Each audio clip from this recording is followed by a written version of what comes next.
नमस्कार, स्वागत है आपका सी न्यूज भारत में। मैं हूं आपके साथ ज्योति श्रीवास्तव। वक्त हो चुका है खबरें अब तक का। आज खबरें अब तक में बात होगी यूपी उपचुनाव और कुंदरकी सीट पर मचे सियासी घमासान की, महाराष्ट्र में राहुल गांधी की हुई फजीहत की और झारखंड में कांग्रेस के सहारे नैया पार करती हुई जेएमएम पार्टी की। लेकिन उससे पहले इस वक्त की बड़ी हेडलाइंस पर डाल लेते हैं नजर। छत्तीसगढ़ विधानसभा के शीतकालीन सत्र की घोषणा 16 दिसंबर से 20 दिसंबर तक चलेगा सत्र। हमसे इमिग्रेशन पॉलिसी में हुई गलतियां, कनाडा की ट्रूडो सरकार ने मानी अपनी गलती। दिल्ली एनसीआर में प्रदूषण पर सुप्रीम कोर्ट का बड़ा आदेश, 12वीं तक स्कूल हो बंद। दिसंबर को दिल्ली की ओर मार्च करेंगे प्रदर्शनकारी किसान, संयुक्त किसान मोर्चा का ऐलान। गाजियाबाद में सनसनीखेज वारदात, युवक ने किया भाभी और 3 माह की भतीजी का कत्ल। शेयर बाजार गिरावट के साथ हुआ बंद, सेंसेक्स 241 अंक फिसला, निफ्टी 23,500 से फिसला। गंभीर को लगा बड़ा झटका, दिल्ली हाई कोर्ट ने घर खरीदारों के साथ धोखाधड़ी मामले में दिया बड़ा आदेश। मणिपुर में हिंसा के मद्देनजर बड़ा फैसला, राजधानी इंफाल में कर्फ्यू के बीच स्कूल कॉलेज 19 नवंबर तक बंद। महाराष्ट्र में वोटिंग से ठीक पहले बड़ा उलटफेर, एकनाथ खड़से का राजनीति से संन्यास का ऐलान। 57 रन और 9 विकेट ऑस्ट्रेलिया ने निकाली, पाकिस्तान की अकड़, T20 सीरीज में सूपड़ा साफ। हेडलाइंस के बाद आपका स्वागत है। अब रुक करेंगे खास रिपोर्ट्स की ओर। यूपी के चुनावी समर में कुंदरकी विधानसभा की जंग अब कुछ खास मोड़ पर आ चुकी है। ये लड़ाई सिर्फ विकास और जाति की नहीं, बल्कि विश्वास की भी है। और इस बार कुंदरकी का भविष्य तय करने में सबसे बड़ा रोल उस वोट बैंक का होगा जिसको राजनीतिक गलियारों में मुस्लिम वोट के नाम से जाना जाता है। जी हां, सही सुना आपने। इस चुनाव में मुस्लिम समुदाय का वोट ही तय करेगा कि किसकी झोली में जाएगी कुंदरकी की जीत। अगर हम बात करें भाजपा की, तो उनका रणनीतिक फोकस दूसरे दलों के पारंपरिक वोट बैंक में सेंध लगाने पर है। बीजेपी ने अपनी पूरी ताकत लगा दी है कि हर उस क्षेत्र से वोट पाने की जहां वो कभी पिछड़ गए थे। मगर दूसरी ओर सपा पूरी ताकत से भरोसे की लड़ाई लड़ रही है। खास बात यह है कि भाजपा को इस सीट पर अब तक सिर्फ एक बार जीत मिली है, और वो भी 1993 में। उसके बाद से कुंदरकी में सपा का वर्चस्व कायम है। साल 2002 से 2022 तक हुए 5 चुनावों में से 4 बार सपा ने ही जीत दर्ज की है। हालांकि 2007 में बसपा ने भी अपनी ताकत दिखाते हुए यहां की सीट पर कब्जा किया था। मगर कुल मिलाकर भाजपा को यहां 31 साल से जीत की आस है।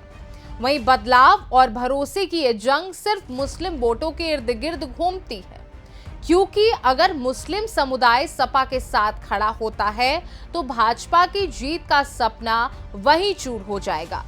दूसरी ओर अगर मुस्लिम समुदाय ने भाजपा को समर्थन दिया तो फिर 31 साल बाद वो चमत्कारी जीत मिल सकती है।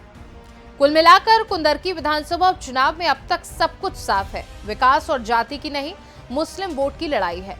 बीजेपी और सपा दोनों ही इसे समझ चुके हैं, क्योंकि जिस ओर मुस्लिम वोट चलेगा वहीं जीत की ओर बढ़ेगा। मतलब ये चुनाव अब मुस्लिम वोट की दौलत पर खेला जाएगा। किसकी होगी जीत, किसकी होगी हार, ये वक्त ही तय करेगा। फिलहाल हम रुक करेंगे अगली रिपोर्ट की ओर। आज महाराष्ट्र में राहुल गांधी ने प्रधानमंत्री नरेंद्र मोदी के नारे "एक हैं तो सेफ है" का मजाक उड़ाया।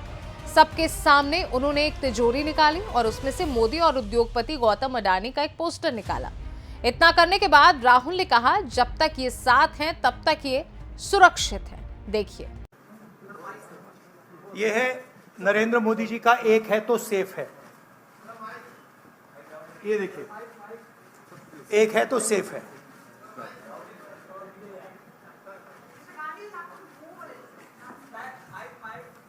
ओ छवि, ये इसमें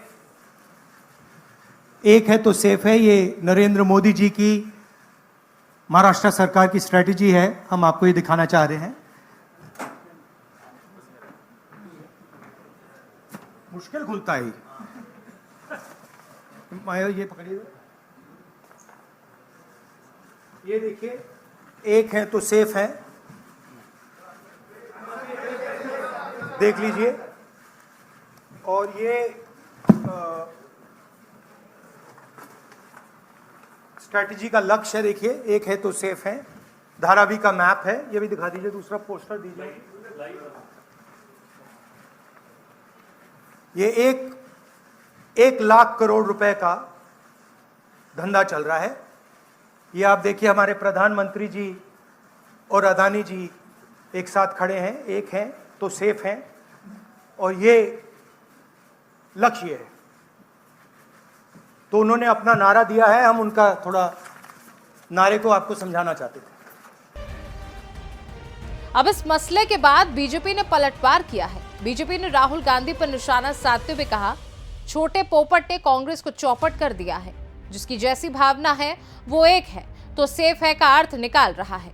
बीजेपी के प्रवक्ता संबित पात्रा ने एक है तो सेफ है का मतलब है कि कैसे देश को घुसपैठियों से सुरक्षित रखा जाए, लेकिन तिजोरी पर सेंध मारने का काम राहुल के पापा, दादा, मम्मी ने किया है। देश को लूटा है तो उनको वही सेफ नजर आएगा।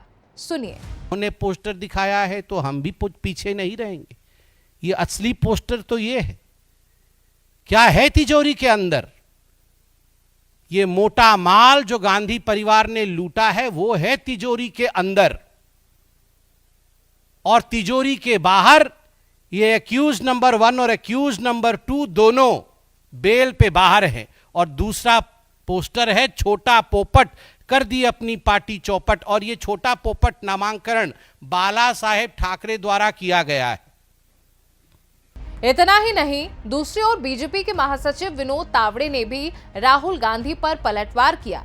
इस दौरान बीजेपी की ओर से एक नया स्लोगन, एक है तो सेफ है, राहुल गांधी फेक हैं, भी सामने आया।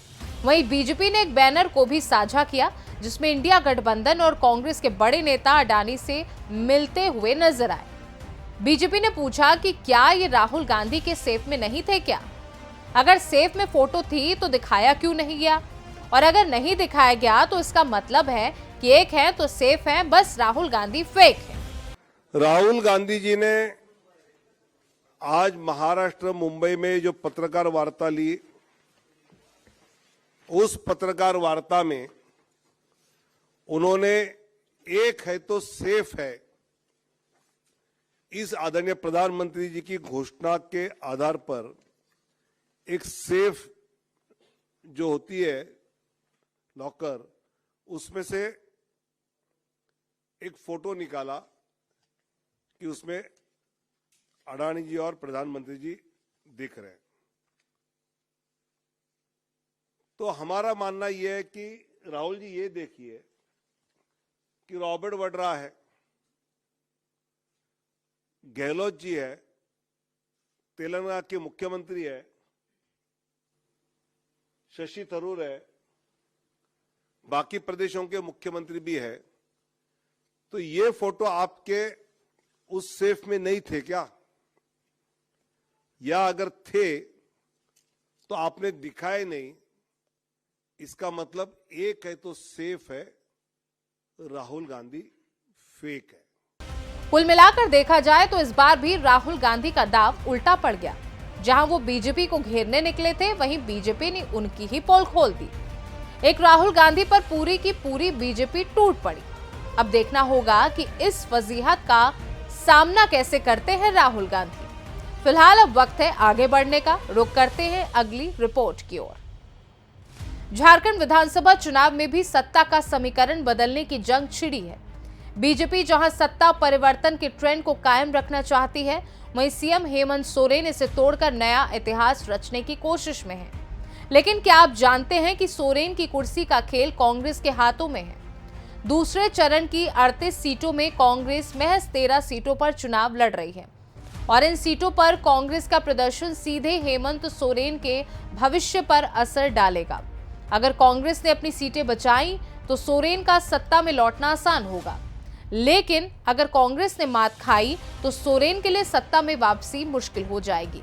जैसे कांग्रेस के दिग्गजों जैसे इरफान अंसारी, दीपिका पांडे सिंह और आलमगीर आलम की साख दांव पर है, और इनकी जीत का रास्ता बीजेपी के मजबूत उम्मीदवारों से होकर गुजर रहा है। इस चुनाव में कांग्रेस का प्रदर्शन ही तय करेगा कि झारखंड में सत्ता की दिशा किस ओर मुड़ेगी। वहीं बात करें दूसरे चरण की तो सबकी नजरें संथाल परगना पर भी हैं, जहां जेएमएम का गढ़ है। लेकिन बीजेपी ने इस बार यहां अपनी पूरी ताकत झोंकी है, जिससे कांग्रेस की चिंता बढ़ गई है। आखिरकार हेमंत सोरेन के सत्ता में लौटने की उम्मीदें कांग्रेस के हाथों हैं। अगर कांग्रेस फिसली तो झारखंड में नया चेहरा देखने को मिलेगा। वहीं अगर कांग्रेस अपनी सीटें बचाने में सफल रहती है तो हेमंत सोरेन का मुख्यमंत्री बनना तय है। फिलहाल एक दिन बाद दूसरे चरण की वोटिंग से साफ हो जाएगा कि क्या कांग्रेस अपनी जिम्मेदारी निभा पाएगी या फिर बीजेपी का सूरज चमकने वाला है। इस चुनावी समर में अब सब कुछ कांग्रेस के हाथों में है, सत्ता की चाबी वही तय करेगी। फिलहाल ये तो थी खबरें अब तक की खास रिपोर्ट्स, लेकिन इसके अलावा एक बात आपसे जरूर करेंगे। आजकल की राजनीति में अगर कुछ गायब है तो वो है असली मुद्दे। चुनावी भाषणों में जाति, धर्म, वोट बैंक और समुदाय ही सब कुछ बन गया है। आम आदमी की समस्याओं का तो जैसे अब कोई खास मतलब नहीं रहा। बेरोजगारी, महंगाई, शिक्षा सब फालतू बातें लगने लगी हैं, क्योंकि जो काम चल रहा है वो है कैसे वोट बटोरे जाएं।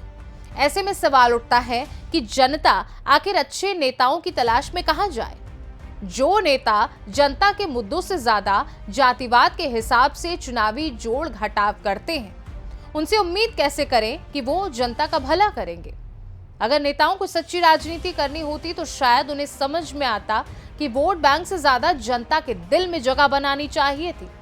लेकिन लगता है आजकल जनता का दिल भी सिर्फ वोट बैंक में ही गिना जाता है। अगर कोई नेता बेरोजगारी पर बात भी करता है तो लोग पूछते हैं आप किस जाति से हैं। विकास पर चर्चा करें तो पहला सवाल आपकी पार्टी में कितने मुस्लिम हैं। अब तो लगता है कि मुद्दों का भी धर्म है, जाति है और वोट बैंक है।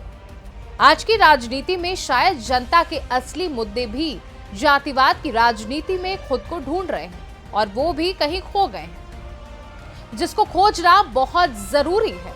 फिलहाल इसी के साथ मुझे दे इजाजत। नमस्कार।